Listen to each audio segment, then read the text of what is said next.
கர்த்தருடைய பரிசுத்த நாமத்துக்கு ஸ்தோத்திரம். ஏசாயா 54:17. உனக்கு விரோதமாய் உருவாக்கப்படுகிற எந்த ஆயுதமும் வாய்க்காத போகும். இன்றைக்கும் உனக்கு விரோதமாக எழும்புகிற மனுஷ வல்லமை என்கிற ஆயுதம், மண்கண் என்ற ஆயுதம், அது உன் வாழ்க்கையில பாதிக்காதபடி கர்த்தருடைய கரம் உன்னை நடத்தும்படியாக இருக்கும். பிள்ளைகளுடைய படிப்பை பாதிக்காதபடி கர்த்தருடைய கரம் நடத்தும்படியாக இருக்கும். உனக்கு விரோதமாக, உன் தொழிலுக்கு விரோதமாக, நீ மேன்மை அடைய விரோதமாக எந்த மாந்திரீகத்தின் வல்லமைகள் எழும்பாதபடி கர்த்தருடைய கரம் உன்னை காக்கிற கரமாக இருக்கும்.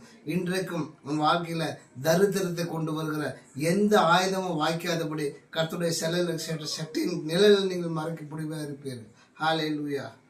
ஜெபிக்கலாம். மகா பரிசுத்தம் இறக்கும் கிருபை நிறைந்த சர்வ வல்லமையுள்ள தேவனே, இந்த அற்புதமான இந்த நாளுக்காக நன்றி ஆண்டவரே.